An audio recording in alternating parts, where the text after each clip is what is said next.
მანიპულაციის ენობრივი საშუალებები თანამედროვე ქართულ პოლიტიკურ დისკურსში. სამეცნიერო პროექტი, რომელსაც ერთობლივად ფრანკფურტის გოეთეს უნივერსიტეტი და ბათუმის სახელმწიფო უნივერსიტეტი ეს ერთობლივად ახორციელებენ და ამ თემაზე უფრო ვსვლათ ვისაუბრებთ ქალბატონ მანანა თანდაშვილთან ბათუმის სახელმწიფო უნივერსიტეტის საპატიო დოქტორთან ერთად მობრძანდით და ასევე ფრანკფურტის უნივერსიტეტის პროფესორთან.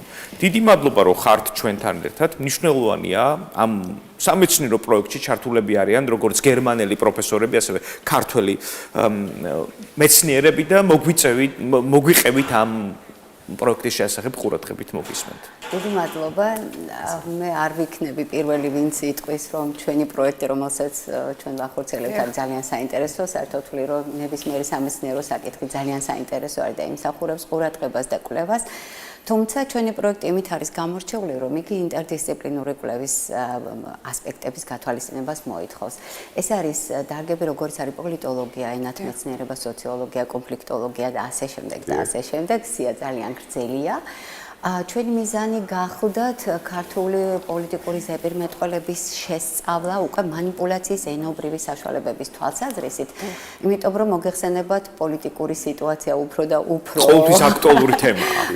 აქტუალურია, არასოდეს არ დაკარგავს აქტუალობას, თან დღევანდელობაც პრაქტიკულად, თუმცა ჩვენ ეს პროექტი 1 წლის წინ ჩავაბარეთ, მაგრამ ისედაც ზოგადად აი პოლიტიკური ცვლილებები საერთოდ აი ეს მრავალფეროვნება პოლიტიკური პარტიებისა პლურალიზმი ძალიან საინტერესო პროცესი არის და გვაინტერესებდა მანიპულაციის რაიონობრივ საშუალებებს იყენებენ ქართული პოლიტიკოსები, იმიტომ რომ ეს გარკვეულწილად არის დაკავშირებული კიდევ კულტუროლოგიასთან. ჩვენ გვაქვს კომუნიკაციის გარკვეული კულტურა და ერთმანეთისგან განსხვავდებით, თქვათ მაგალითად 25 წელი ვიცხოვრობ გერმანიაში და მოვესწარი ნებისმიერ ძალიან ბევრ ასეთ არჩევნებს და პარალელურად არ დამეკარგავს კავშირი საქართველოსთან და აქტიურად ვიყავი ჩართული ყოველთვის და ზედაპირული დაკვირვებითაც ჩანს და მე მგონი ყველანი ვხვდებით რომ თქვათ ეს არჩევნების განსაკუთრებით წინასაარჩევნო პერიოდი და ჩვენ ზუსტად 4 წინასაარჩევნო პერიოდი ავირჩიეთ საანალიზოდ განსხვავდება ერთმანეთისაგან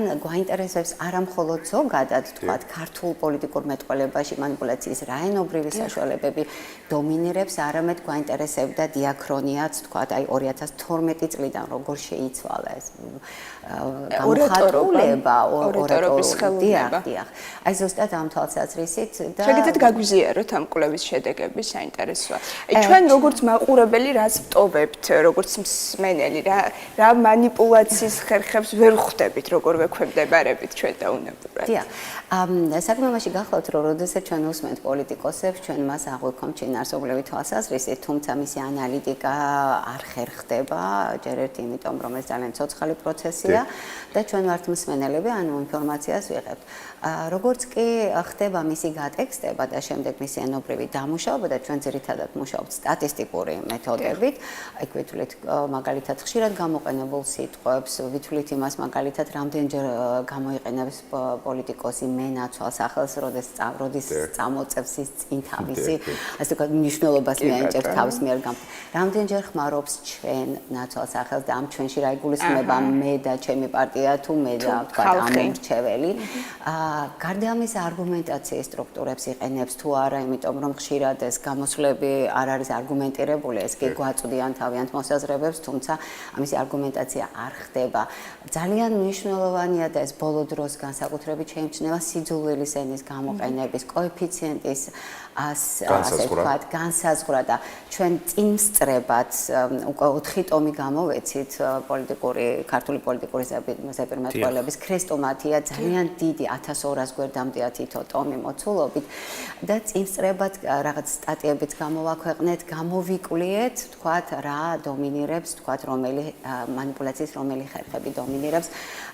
ალბათ არ გაგიკვირდება თუ ვიტყვი რომ ძალიან ხშირი არის სწორედ ეს ეროვნული ღირებულებებით მანიპულირება, ტრადიციულობის რელიგია აუცილებლად.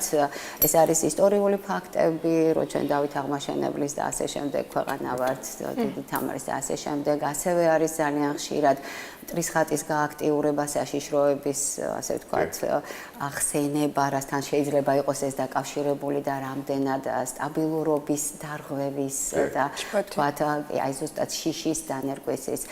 არის კიდევ დისკრედიტაცია მოწინააღმდეგის და ასე შემდეგ.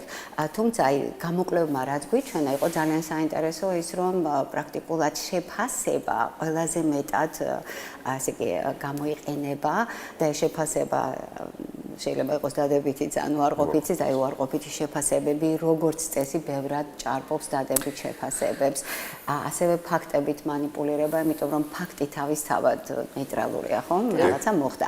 მაგრამ გაჩნია რა კონტექსტში მოიტყვანთ ამ ფაქტს და ახსენებთ, ის შეიძლება იყოს წაიყვანოს ერთი ან მეორე მიმართულებით. აი სასურველია რომ აი მსგავსი ტიპის განათლება თუ რას გვეუბნებიან, როგორი ემოციური ფონით გვეუბნებიან, როგორ ცდილობენ манипуლირებას, პროპაგანდას და როგორ დავიცვათ თავი და როგორ გავფილტროთ, ეს რომ ისწავლებოდეს სკოლებში იქნება ძალიან მნიშვნელოვანი. ან ბავშვი უკვე როგორც მსმენელი, აი უფრო სკეპტიკურად რომ იზრდებოდეს, იმიტომ რომ ბევრჯერ მომისმენია პოლიტიკოსისთვის, რომელიც დიდი ქარიზმატულობით და ემოციით ყვება ამბავს და თითქოს სანდოობას იწვევს, მაგრამ შემდგომ როცა დაფიქრდები რა თქვა კი ის რაც ჩემთვის როგორც მოგებს სასარგებლო, არა, მაგრამ აი ამ გაშინაარსებაში ძალიან იშვიათად მივდივართ, იმდენად ვინუსხებით აი ამ ვიზუალური ეფექტით და ეს არის ძალიან მნიშვნელოვანი. ჩვენი პროექტის ძალიან დიდი მნიშვნელობა იმაშიც მდგომარეობს, რომ ეს არ არის მხოლოდ კვლევითი პროექტი, აქ ჩვენ გულისხმობთ, ასევე ჩადებული გვაქვს პროექტში სასწავლო კომპონენტით,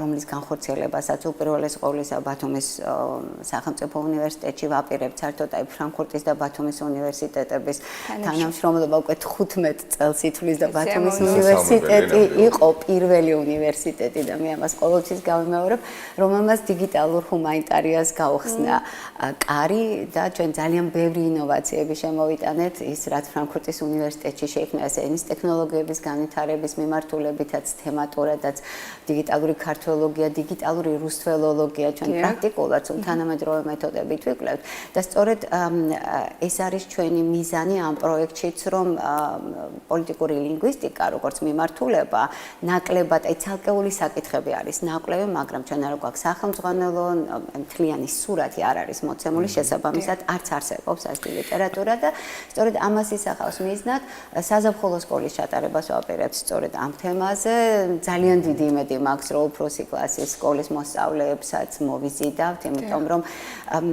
სენსიბილური უნდა გახდეს საზოგადოება, რომ როგორც თქვენ ბრძანეთ, არა მხოლოდ მოვისმინოთ შინაარსობრივად და მოვინოსხოთ, არამედ გარკვეულწილად, როდესაც მე ვიცი, როდესაც პოლიტიკოსი რამოს მე ვფიქრობ, მე მგონია და ასე შემდეგ და ძალიან ხშირად ხმარობს, უკვე ცდილობს, რომ დაგაჯეროთ თავის სისტემაში. კალბდორ მან საინტერესოა, როგორია გერმანული პრაქტიკა, რახან ჩვენ თანამშრომლობთ ფრანკფურტის უნივერსიტეტთან, საინტერესოა გამოცდილება გერმანული მით უმეტეს ისეთი ქვეყნის, რომელსაც უახლოეს წარსულში სწორედ პოლიტიკური манипуляციის მხრივ უდიდესი უარყოფითი გამოცდილება აქვს იგივე გებელსის და ფიურერის ეპოქაში, ხო?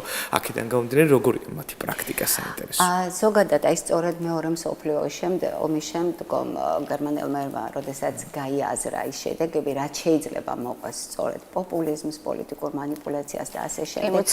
ძალიან დიდი ყურადღება ექცევა, დარგის ძალიან სწრაფად განვითარდა და შესაბამისად მე ვიტყოდი, რომ მოსახლეობაც ძალიან გრძნობიარე არის, ზოგადად რომ შევაფასოთ, ძალიან ფაქტობრივი არის გერმანული პოლიტიკური დისკურსი, იმიტომ რომ ჩვენგან განსხვავებით ისინი უფრო საგნობრივად საუბრობენ და ცივი-გონებით უფრო ანალიტიკური არის შესაბამისად.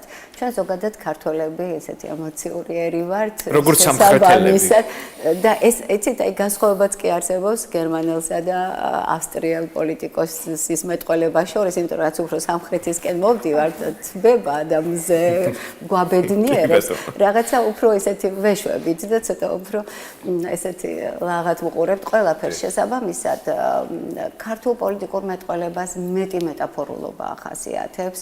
ჩვენ გქონდა ერთ-ერთ საზაფხულო სკოლაში ასეთი მეტაფორულობის ხარისხს ვიკვლევდით პოლიტიკოსებთან და გვარს არ დავასახელებ ერთ-ერთი პოლიტიკოსი, რომელიც უბრალოდ ანდაზებით და ასე შემდეგ გამოცანებით გვესაუბრება პრაქტიკულად, როგორც კი ამოვიღეთ ეს როგორც манипуляციის ენობრივი საშუალება, შინაარსი აღარ დაგვრჩა იმდენად ოღონდ მოსასმენად იყო, არაჩვეულებრივ, ძალიან ემოციური და ბოლოს ასეთი ისაც გააკეთეს სტუდენტებმა, ასეთი რომ ეს ძალიან კარგად ისმინება, მაგრამ არ იკითხება, იმიტომ რომ კითხვის შემთხვევაში პრაქტიკულად კი, აი როგორც კი დაწერილს წაკითხავთ. ჩვენ რატომ გადავწყვეტეთ ქრესტომატიების გამოცემა, სწორედ ამითაც იყო განპირობებული, რომ როდესაც ვისმენთ, ვიხიბლებით, როდესაც წაკითხულს დაწერილს დაბეჭდილს ვკითხულობთ, იქ უფრო კრიტიკულები ვართ და იქ უფრო წინა პლანზე გამოდის ძალიან ბევრი. სად შეუძლია დაინტერესებულ ადამიანს გაიცნოს თქვენი კვლევის შედეგებს?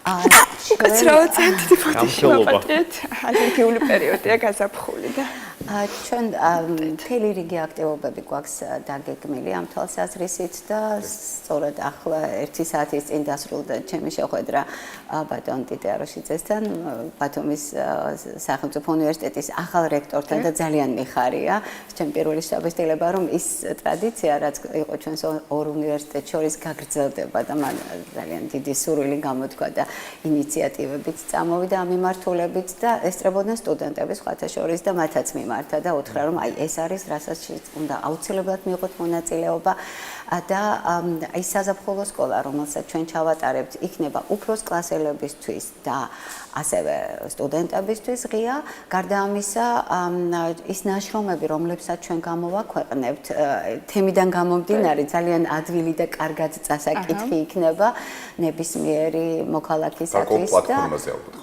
დიახ აუცილებლად გამოქვეყნდება ეს ნაშრომები ბათუმის უნივერსიტეტის ვებგვერდზე, ამას ჩვენ გავაზიარებთ სოციალური ქსელების მეშვეობითაც და ძალიან დიდი იმედი მაქვს, რომ გასცდება არ მხოლოდ კვლევის სფეროში დარჩება, არამედ გასცდება კვლევის სფეროს და სასწავლოსაც და საზოგადოებამდეც მიაღწევს, რათა ცოტა უფრო ყურადღებით ვიყოთ ჩვენი პოლიტიკური ასე ვთქვათ. ყოველ შემთხვევაში ნათლად დავინახეთ მნიშვნელობა ამ სიახლისა და პროექტისა, რომელზეც ჩვენ ვსაუბრობთ და შესაბამისად მგონია, რომ ინტერესიც და უკავშირიც უფრო მკვეთრი იქნება და მკაფიო. და ძალიან მნიშვნელოვანია კიდევ იმითაც, რომ პროექტი დააფინანსა შოთა რუსთაველის სამეცნიერო ეროვნულმა სამეცნიერო ფონდმა და ეს კიდევ ერთხელ მიუთითებს იმაზე, რამდენად მნიშვნელოვანი არის ამ ტიპის კვლევების გაგრძელება, იმიტომ რომ რაღაცა მაინც ვფიქრობ, რომ ტრადიციული თემები ძალიან ბევრია საკვლევი, მაგრამ სწორედ აი ამ თემიდან გამომდინარე, ვფიქრობთ ის ძალიან მაღალი შეფასება მიიღო პროექტმა და ძალიან გვიხარეს, სწორედ იქიდან გამომდინარეობს, რომ მას ესეთი მრავალმხრივი გამოყენებითი სფეროები გააჩნია. უღრმესი მადლობა ჩვენთან ერთად რომ იყავით, ქალბატონი მანა თანდაშვილი იყო ჩვენი სტუმარი, მიუხედავად იმისა, რომ პოლიტიკით ვართ გარემოცული და ავანგარდში დგას ყოველთვის ეს თემა, ნაკლებად გვიფიქრია სწორედ ამაზე, თუ როგორ ხშირად ვხდებით манипуляციის მსხვერპლი და მნიშვნელოვანია რომ ვიცოდეთ პოლიტიკოსების ენა და შესაბამისად უკვე ეს მოგცემ საშუალებას, რომ სწორედ ვიხელმძღვანელოთ გამიჩნისას თუ რომელი რეალობა და რომელი სკანდირებული ტექსტი არის ჩვენთვის რელევანტური. დიდი მადლობა რომ იყავით ჩვენთან ერთად, რო არის ჩვენს მაყურებელსაც დავიმშვიდობოთ ხვალამდე დროებით. ნახვამდის.